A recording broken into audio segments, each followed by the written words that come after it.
Madam, clear road. Madam, clear road. I just sneeze now. I did Dubai.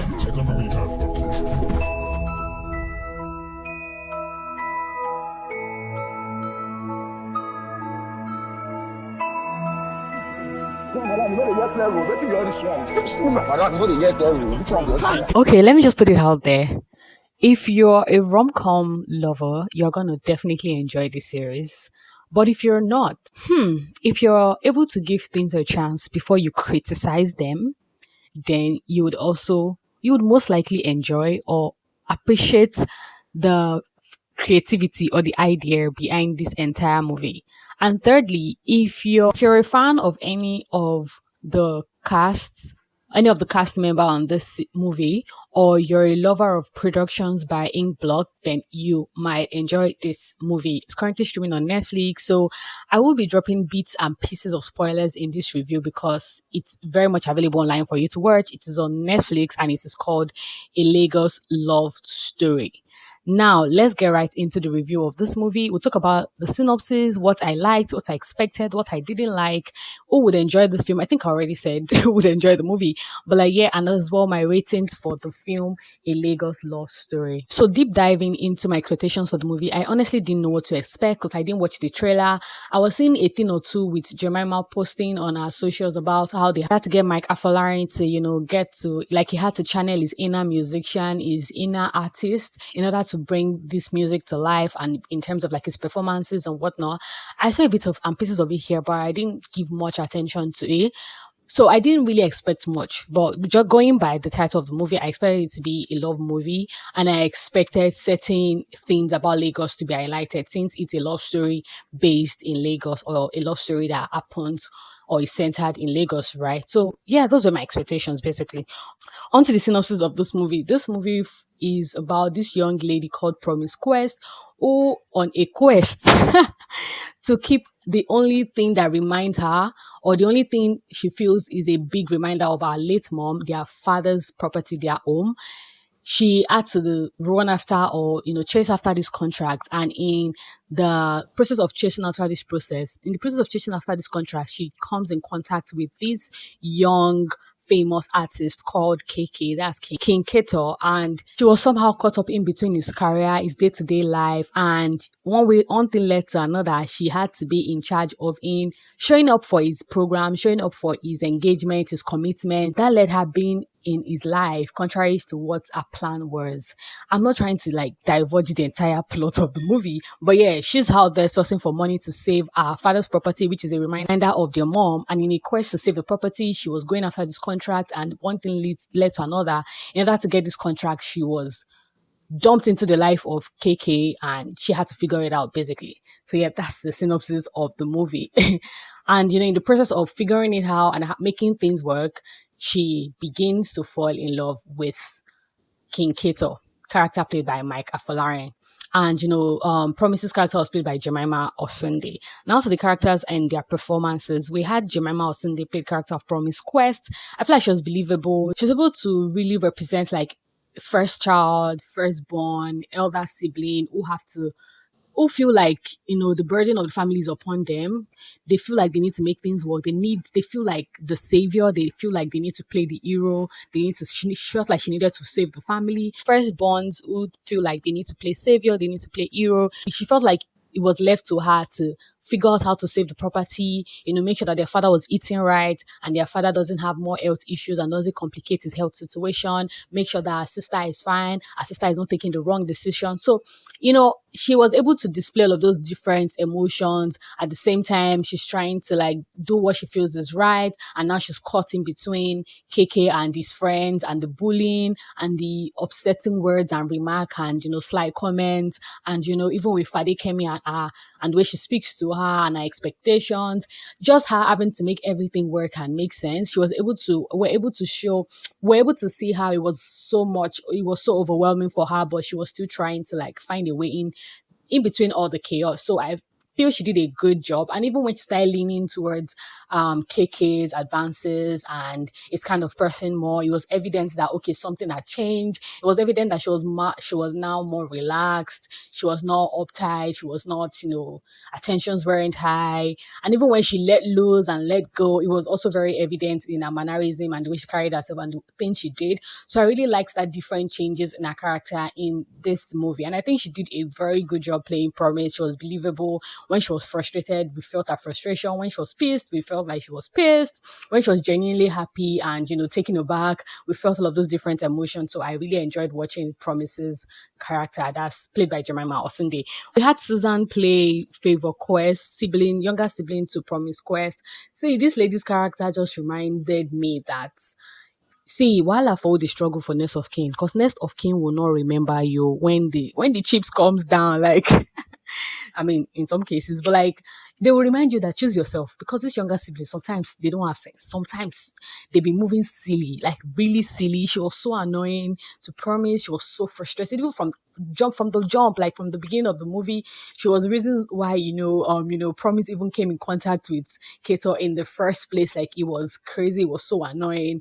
I saw some comments, people were like, oh, they felt like punching her teeth. Like she was able to put Promise in that situation that your younger sibling will put you, and you're just like, oh my God, I really want to do so much to you right now, but like I'm trying to hold myself back because I really can mess you up right now with the way I'm feeling. Like that was how like she made, Promise feel all of those emotions. And at the same time, we're able to see with her character that, outside these people being your sibling, they also have dreams of their own, they have aspirations of their own, they have things that they want for themselves. Like they also have a say, especially when they're now young adults. You need to like check in with them. Okay, what do you think? Okay, what can you say? Okay, what do you think about this? And sometimes Promise didn't carry her along. We saw that, even during Favor's fashion showcase, if they had had a proper communication, what happened would not have happened. No spoilers. But like, I don't think that Promise was able to see her sister as a young adult, a son of her own mind, her own schedule, in order to able to, properly communicate with her, not just give her directions and say, okay, go and get this done, or meet with the assessors, or meet with the tax assessors, or meet with this and that. Like, okay, what's your schedule? Like, are you free? Are you like, just give them that respect, not like respect, but like approach them like an adult also that has things to do. Yeah. So I really liked like their friendship as well. We saw them butt head. We saw them fight for each other. We saw them stand up for each other. We saw them piss each other. We saw them have like their very crazy moments where they are working out on each other and all of those things. And I liked the diversity of their relationship and how they were able to show like this sisterhood really, really well. So I loved that as well. But we also had Afolarin play the character of King Kator. And honestly, he did a really good job. He did a really good job bringing that character to life. His feet, his mannerism, the way he carried himself, his stage performances, even the way he looked, even the way he spoke, he was able to really channel that inner artist. He did a really good job playing Kator. Like he was so believable. You could tell, and he was able to also give us like a little bit insight into his life and who he is aside from being an artist. And I like that we're able to see that. And even when he started feeling, Promise, the way he went about it, the way he would make jokes. There was a time where he wanted her to get something for like a dinner that they were supposed to go for, and he was like, "Oh, you look like a." He said he looked like a mermaid or something in training, and it was so true. And even when he was making a remark about her shoes, I was like, "Oh, those shoes of yours make you look like my receptionist." And I was like, so true. Like his jokes, his jabs, you could tell that aside from like you could tell that they had like a good cast relationship.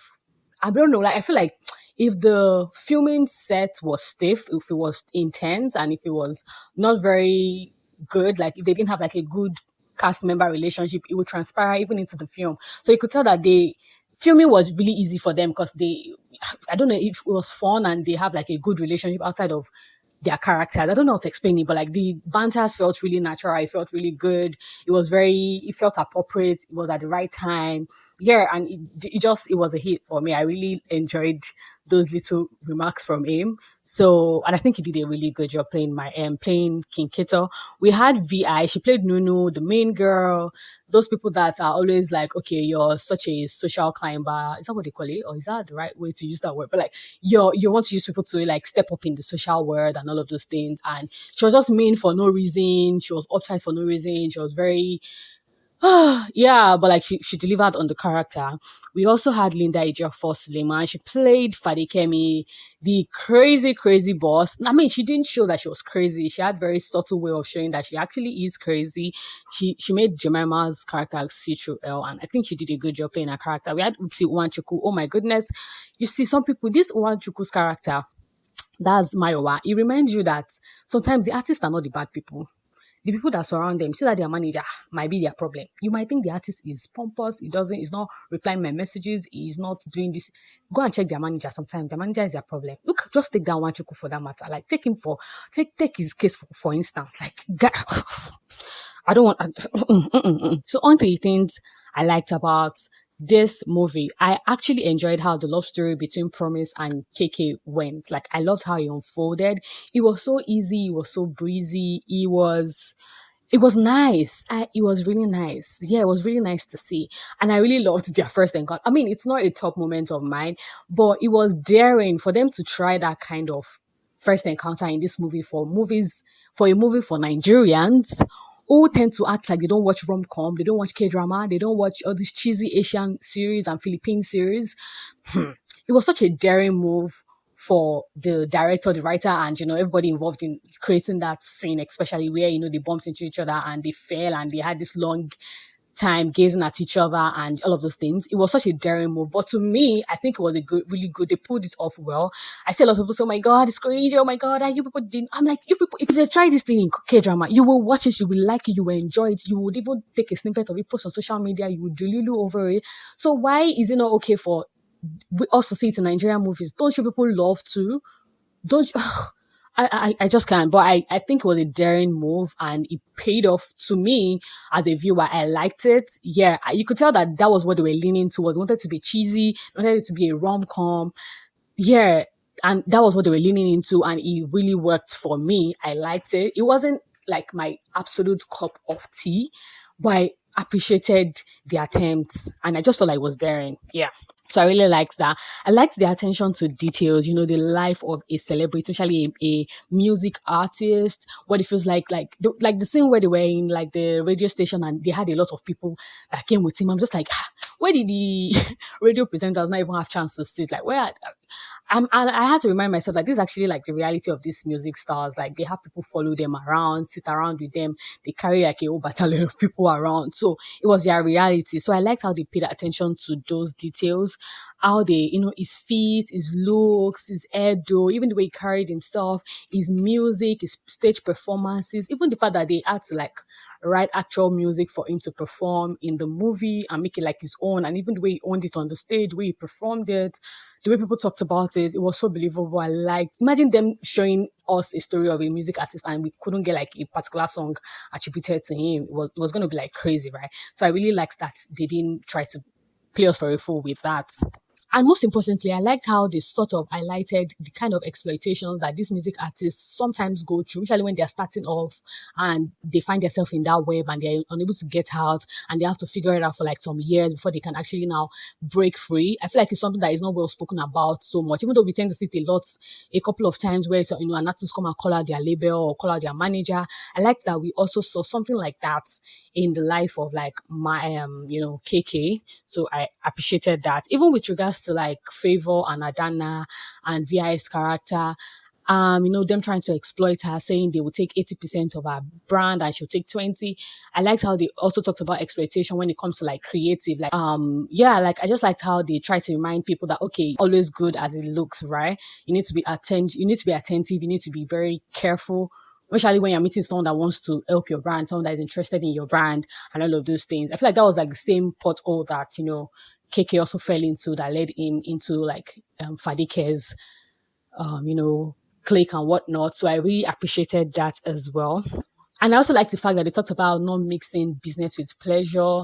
If, like that in that situation with Promise getting pulled out of the party whilst, Kator was performing and we saw that caught his attention and he jumped off the stage, which I feel like was very silly of him. He jumped off the stage to protect Promise and that led to like an outburst and him getting hurt and being rushed to the hospital. Like if there was nothing going on between them, he would have seen that and looked away. Like it wasn't his business. It wasn't something that was going to push him to make irrational decision. It would not have been propelled to make that kind of decision, but it's acting on emotions, it's acting on feelings and butterflies and whatnot. So his actions were sort of expected, but if there was nothing going on, he would not have made that decision. So it's very important that, you don't mix business with pleasure. I mean, I feel like you get it already. So yeah. And also the appearance of Larry da Silva Ajayi. Oh my goodness, oh my goodness, oh my goodness. When I was like, wait a minute, are you sure? Ameko wanted to deceive me. I was like, she's the one. Then I heard her speak. I was like, oh, she's the one. She is the one. It was so good seeing her. I mean, it just made sense. This woman has been in the fashion industry for years, decades. So it just made sense that she was the one that was going to be helping Favor showcase her designs and her brand. I just loved it. I mean, attention to details. I loved it. And also, like I said, I liked the sisterhood thing between Favor and Promise. Siblings will annoy you, they'll provoke you, they'll frustrate you, they'll put you into so much chaos. But at the same time, you can't throw them away. Their family, their blood. You have to love them. You have to figure it out. You have to forgive. Yeah, I really liked the dynamic of their relationship, like I already said. And I liked that the story didn't drag. It almost didn't feel like the movie was for 1 hour, 40 minutes. Like I saw this movie this morning and it was just going easy breezy. I was doing some things in between, but like I was still focused. I wasn't bored. I didn't need to speed up the movie. It was good. I enjoyed the story and how it panned out. Also, lastly, I enjoyed the song performances by King Kator. It felt very original. It felt very real. And I liked how we saw different diversities to his characters, like him being a celebrity, a lover boy, a street boy, when he had that encounter with Itele.